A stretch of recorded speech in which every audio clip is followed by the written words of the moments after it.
At siguro gagayahin to kapag sinagot yun ng tama. Ano po ang ibig sabihin ng tubig? Ayon sa pagkakasulat sa Biblia, hindi po ito nasagot na Iglesia ni Cristo. Ni lahat po ng sekta na pinuntahan ko hindi nasagot maliwanag. So hindi daw nasagot kahit ang Iglesia ni Cristo na kanyang dating relihiyon.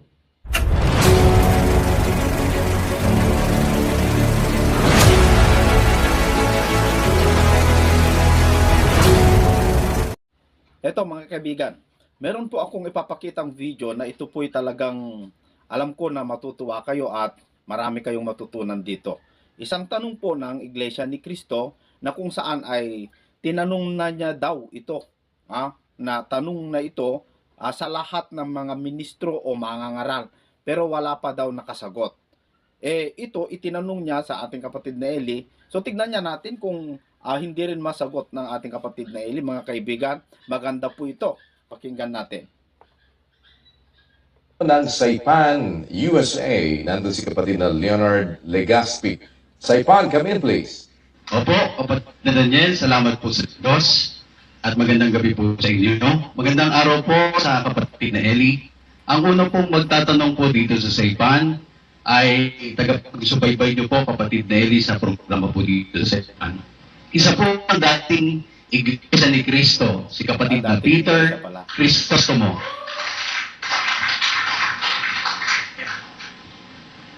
Magandang gabi, Brother Eli.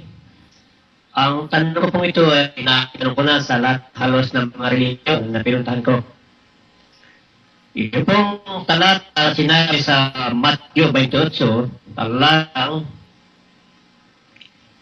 19. Basahin ko po muna sa 28.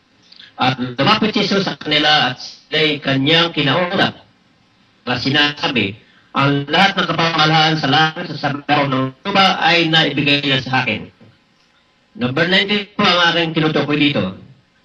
Dahil dito, magsiyaon nga kayo at gawin yung agad ang lahat ng mga bansa. At sila'y inyong bautismuhan. Hindi po dito sinabi sa tubig, Brother Eli. Hindi sa tubig. Bautismuhan niya sila sa pangalan ng Ama, Anak at Espiritu Santo. Doon po sa pagkakaturo na ituro ninyo sa kanilang ganapin ang lahat ng mga bagay na inutos sa inyo. At narito ako sama sa inyong lapalagi hanggang sa katapusan ng salibutan. Ibig lang po sabihin, lahat ng ginanap ng panahon noon, dapat gawin ngayon. Bautismo sa tubig. May confusion lang po ako doon sa tubig na sinasabi. O ito po literal o hindi literal, ang katanungan ko po dito, siguro ito yung pinaka-importanting bagay na ipapaliwanag. At lahat ng tao, lahat ng mga mangaral ay makaka-relate dito. At siguro gagayahin to kapag sinagot yun ng tama. Ano po ang ibig sabihin ng tubig?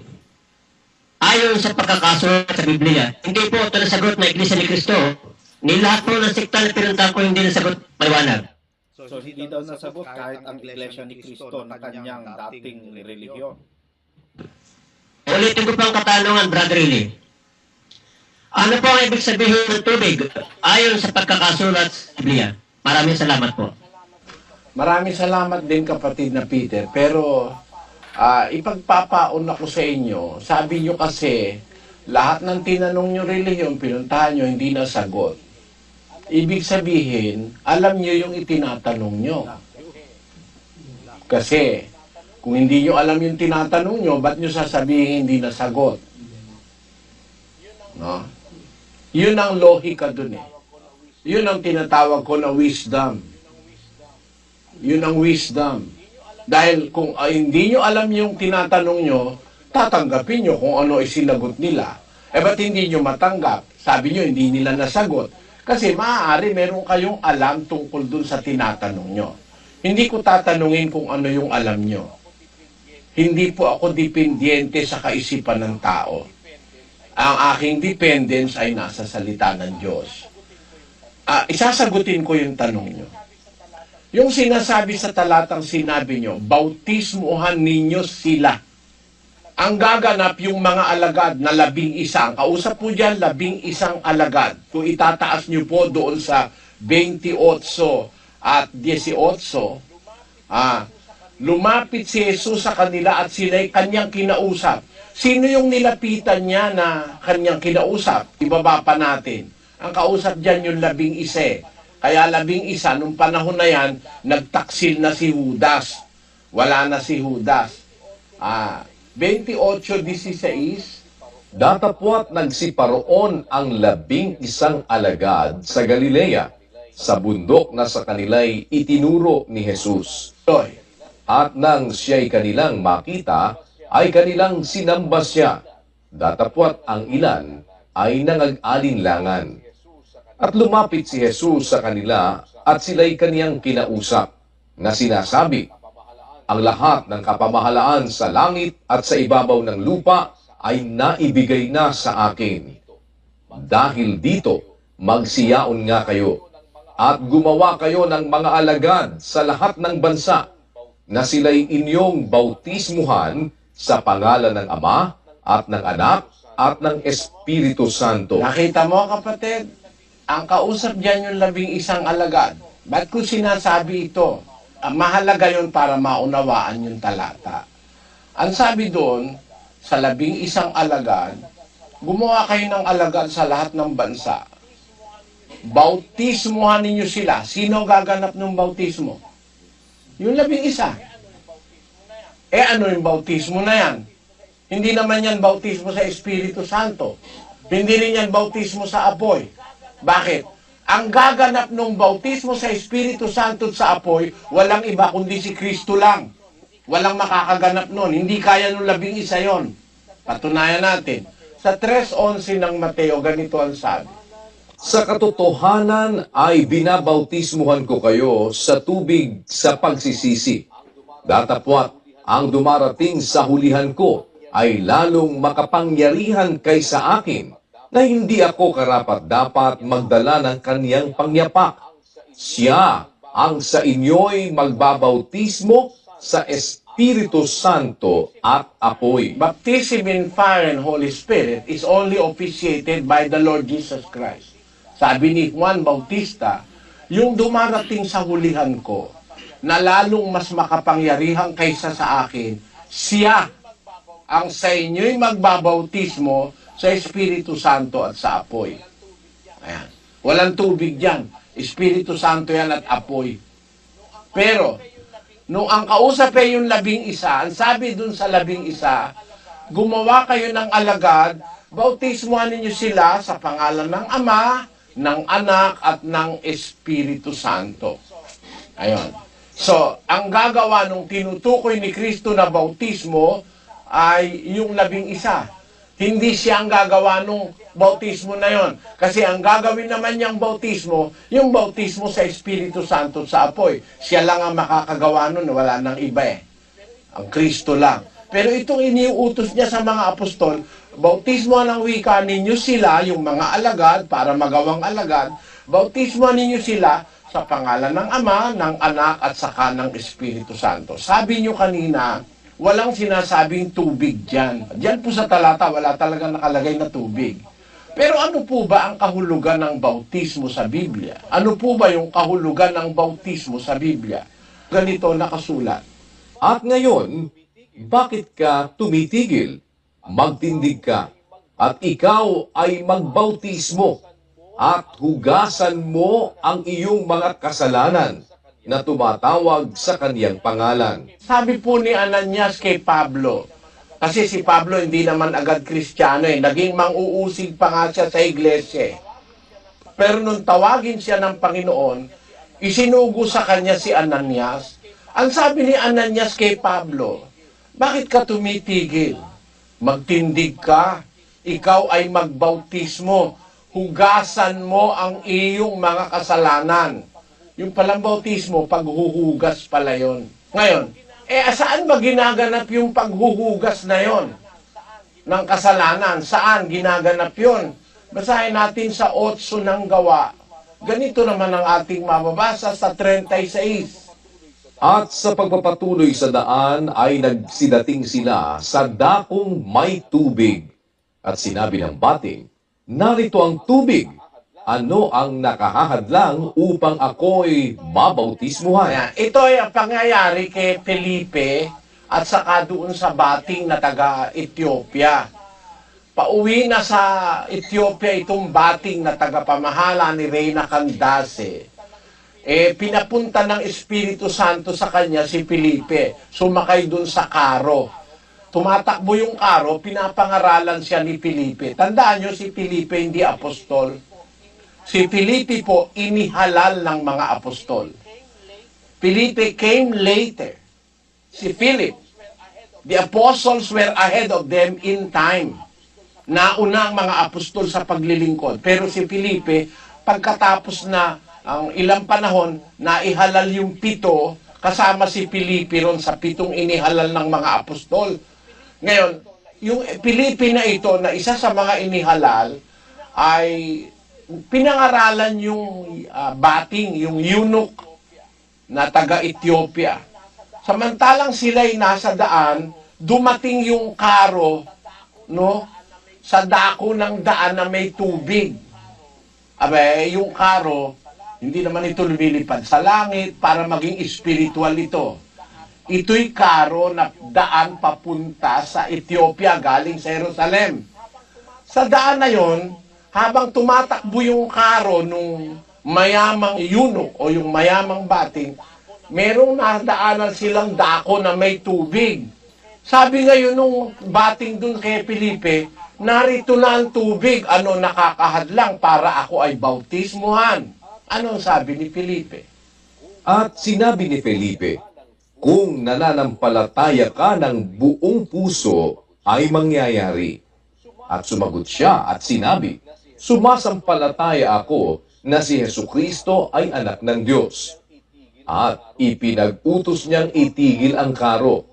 At sila'y kapwa lumusong sa tubig, si Felipe at ang bating, at kanyang binautismuhan siya. So, ang bautismo na ginanap ni Felipe dun sa bating, dun sa tubig, sa daan papunta ng Ethiopia. Hindi spiritual ito. Dahil ito'y literal na tubig. Lumusong si Felipe at saka ang bating sa tubig at kanyang binautismuhan siya. Ngayon, tubig lang ba ang ginagamit sa bautismo, kapatid? Pakinggan mo sa 5 ng Efeso 26. Upang kanyang pakabanalin ito, na nilinis sa pamamagitan ng paghuhugas ng tubig na may salita. Ayan, maliwanag. Hindi naman tubig lang ang ginagamit sa bautismo para mahugasan ng kasalanan Yung tubig, may kalakip na salita ng Diyos. Kaya nga bago mo ilubog sa tubig, pangangaralan mo muna ng salita. Kagaya ng ginawa ni Felipe sa bating. Kaya, ang paglilinis ng bautismo ay upang pakabanalin ito na nilinis sa pamamagitan ng paghuhugas ng tubig na may salita. Iba yung salita kaysa sa tubig. Yung iba pinapakahulugan yan ikaw tubig dyan salita ng Diyos yan. Mali ka dyan, pare. Mali ka dyan. Ang sabi ni San Pablo, upang mapabanal ang tao, nililinis sa pamamagitan ng tubig na may salita. Bakit kailangan ay tubig at salita? Kasi, yun ang paraan ng Diyos. Ang Diyos ang may kagagawa nun Hindi naman inimbento ni Felipe yun. Nung magpabautismo si Kristo, sa tubig din, sa ilog ng Jordan. Kaya lang, may kalakip na Espiritu Santo. Ito namang mga alagad na binautismuhan after, binabautismuhan nila sa tubig, kasama ang salita, pinangangaralan bago ilubog sa tubig. Basahin natin ang 1 Pedro 1:22. Yamang nilinis ninyo ang mga kaluluwa sa inyong pagtalima sa katotohanan, sa pag-ibig na hindi pa kunwari sa mga kapatid, ay magag-ibigan kayo ng buong ningas ng inyong puso sa isa't isa. Yamang ipinanganak kayong muli, hindi sa binhing nasisira, kundi sa walang kasiraan, sa pamamagitan ng salita ng Diyos na nabubuhay at namamalagi. Ayan, ang pagkapanganak na muli o bautismo is done through the agency of the Word of God. ipinanganak kayong muli sa pamamagitan ng binhing hindi nasisira. Salita ng Diyos na nabubuhay at namamalagi. Pero yung salita ng Diyos na yon, may kalakip na tubig, sabi ni Pablo, upang pakabanalin ito na nilinis sa pamamagitan ng tubig na may salita. Tubig na may salita. Ayon. Kaya magkalakip yung tubig at yung salita ng Diyos. Huwag nating aalisin yung tubig, kapatid. Yung literal na tubig, kailangan yun sa bautismo. Kasi mawawala ang kahulugan ng bautismo pag inalis mo yung tubig. Ang bautismo kasi, sa Griego, sa Bibliang Griego, ang kahulugan ng baptizo ay immersion, paglulubog. Yun ang tunay na kahulugan na regular o literal na kahulugan ng baptizo. Tingnan natin, kapatid na Luz. Ito po ang baptizo. Baptizo. Ayan, mula sa Greek. From a derivative of G or Greek 9:11, to make whelmed, that is fully wet. To make well, that is fully wet. Ang kahulugan noon ay paglulubog, immersion. Kaya nga, paano may lulubog kung walang tubig? Kaya mo, meron tubig, nilulubog doon ang isang tao na binabautismuhan to allow the power of the Word of God to renovate a person, para magkaroon ng renovasyon. Bakit? Pagka binabautismo kasi nilulubog sa tubig, para ka naglubog ng isang baso sa tubig, lahat nung air sa baso umaalis. Ganon din naman yung binobautismo sa tubig, kalakip yung makapangyarihang salita ng Diyos. Ano nangyayari? 12:43, kapatid na Daniel ng Mateo. Datapwat ang karumal-dumal na espiritu, kung siya'y lumabas sa tao, ay lumalakad sa mga dakong walang tubig na humahanap ng kapahingahan at hindi makasumpong. Ayun, yung palang bautismo, okasyon ng paglalabas ng masasamang espiritu sa tao. Ang sabi kasi ng Panginoong Hesus, ang karumal-dumal na espiritu, kung lumabas na sa tao, nag-ahanap ng mga dakong walang tubig. Bakit? Kasi dun nga sa tubig lumalabas yun eh. Talakip yung kapangyarihan ng salita ng Diyos. Lalabas yung masasamang espiritu sa isang taong nilulubog sa bautismo, nakalakip ang salita ng Diyos. Yun po. Kaya yan po ay may tubig. Pag bautismo ay sa ginagawa ng tao, ng mga apostol, may tubig. Pero kung bautismo sa Espiritu Santo at saka sa apoy, si Kristo naman ang gumagawa nun. Hindi naman kaya ng tao yun eh. Hindi ibinigay ni Kristo yung karapatang bumautismo sa Espiritu Santo at sa apoy. Hindi binigay sa 11 yon. Hindi. Sila nga mismo, binautismohan din ni Kristo sa Espiritu Santo at sa apoy eh. Nabautismohan na sila sa tubig at sa salita ng Diyos. Pero dumating yung panahon nung pagkabuhay na maguli ng Panginoong Kristo, binautismohan sila sa Espiritu Santo at sa apoy. Yung 11 na yon. Hindi nila kaya yung magbautismo sa Espiritu Santo at sa apoy. Si Kristo makakagawa nun. At pati nga sila, binautismo ni Kristo sa Espiritu Santo at sa apoy, pagkatapos na siya'y mabuhay na maguli sa mga patay, pag-akyat niya sa langit. Ano ay ibig ko pong sabihin dito, kapatid?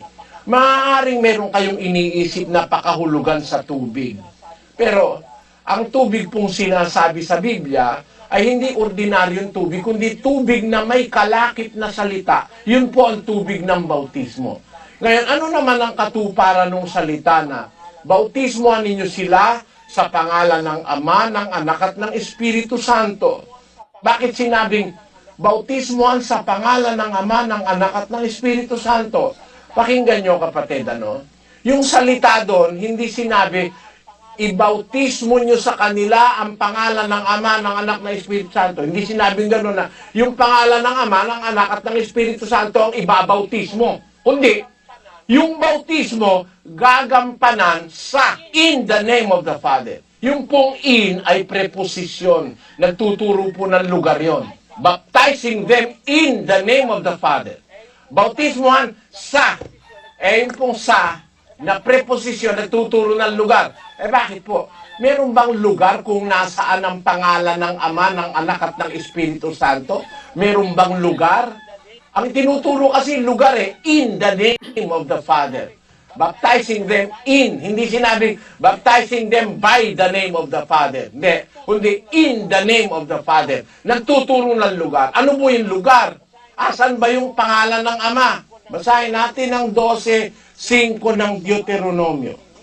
Kundi sa dakong pipiliin ng Panginoon ninyong Diyos sa lahat ng inyong mga lipi na paglalagyan ng kanyang pangalan sa makatwid bagay sa kanyang tahanan ay inyong hahanapin at doon kayo paroroon. Yung palang pangalan ng Diyos, meron lugar na lalagyan. Pumili ang Diyos ng isang lugar kung saan niya ilalagay ang kanyang pangalan. Hindi mo pwedeng kalagkarin ang pangalan ng Diyos kahit saan mo gusto. May dakong pinili ang Diyos para paglagyan ng kanyang pangalan. Yung kanyang bahay, yung kanyang tahanan. Basahin natin ang 2 Kronika 7:16. Sapagkat ngayon ay aking pinili at itinalaga ang bahay na ito upang ang aking pangalan ay dumuon magpakailanman. Ang aking pangalan ng wika, itinalaga ko ang bahay na ito upang ang aking pangalan ay dumuon magpakailanman. May pinaglagyan ng Diyos ng kanyang pangalan yung bahay niya. At sa Biblia, ang isang kahulugan ng bahay ng Diyos ay ang iglesia. Basahin natin ang 3:15. Ngunit kung ako'y magluwat ng mahabang panahon, ay upang maalaman mo kung paano ang dapat sa mga tao na ugaliin nila sa bahay ng Diyos, na siyang iglesia ng Diyos na buhay, at haligi at saligan ng katotohanan. Ang bahay po ng Diyos sa Biblia ay ang iglesia ng Diyos. Yun ang bahay na pinili ng Diyos para paglagyan niya ng kanyang pangalan. Kaya ang pangalan ng Diyos nasa iglesia. Ano? Kaya nung sabihin ng Panginoong Jesus, bautismohan ninyo sila sa in. Tinutukoy niya yung lugar kung nasan yung pangalan ng Ama. In the name of the Father. Where is the name of the Father? Pinili ko ang bahay na ito para ang pangalan ko'y dumuon magpakailanman, sabi ng Panginoon. Ang bahay ay ang iglesia. Kaya sa iglesia, kung saan naroon ang pangalan ng Diyos, doon dapat maganap ang bautismo. Ang katunayan, na sa iglesia ginaganap ang bautismo. Yung iglesia ang kinaroroonan ng pangalan ng Diyos, pakinggan natin ang 12:13 ng unang Korinto. Sapagkat sa isang espiritu ay binabautismuhan tayong lahat sa isang katawan, maging tayo'y Hudyo o Grego, maging mga alipin o mga laya, at tayong lahat ay pinainom sa isang espiritu. Ayan, sabi ni Pablo sa mga Kristiyano ng una, sapagkat sa isang espiritu, binabautismuhan tayong lahat sa isang katawan. Alin ba yung isang katawan na doon sila lahat binautismuhan? 1:18.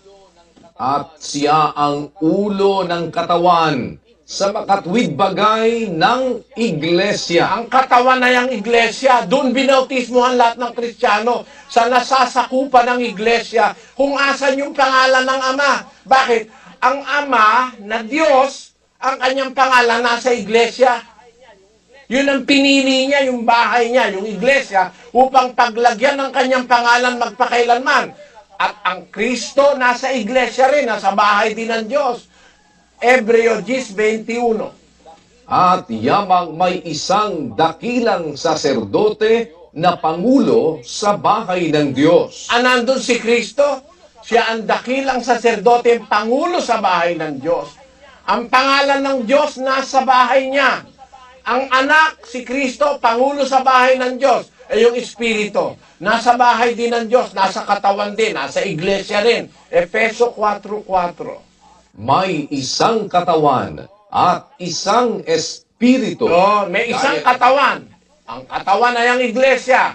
At dun sa isang katawan, nandun yung isang espiritu. Tuloy, kapatid na Daniel. Gaya naman ng pagkatawag sa inyo sa isang pag-asa ng pagtawag sa inyo. Isang Panginoon, isang pananampalataya, isang bautismo. Nasa isang katawan lahat yun eh. May isang katawan, yun ang iglesia, yun ang totoong iglesia na tinatawag sa pangalan ng Diyos. Yung katawan na yun, yung iglesia, tinatawag na iglesia ng Diyos. Nandun si Kristo bilang pangulo sa bahay ng Diyos o iglesia ng Diyos. At yung isang katawan na yon, nandun yung isang espiritu, nandun yung isang pag-asa, nandun yung isang pananampalataya, nandun din yung isang bautismo. Kaya ang bautismo ay may lugar, may jurisdiksyon. Alin yun? Yung jurisdiksyon kung saan nandun sumasakop yung pangalan ng Ama, yung Anak at yung Espiritu Santo, at yan ay sa iglesia ng Diyos. Yun ang kahulugan ng talatang, bautismoan ninyo sila sa kung saan. Yung lugar ang tinutukoy. Sa pangalan ng Ama, ng Anak, at ng Espiritu Santo. Huwag niyong kakalimutan mga kababayan, ang pangalan ng Ama may lugar. May kinaroroonan.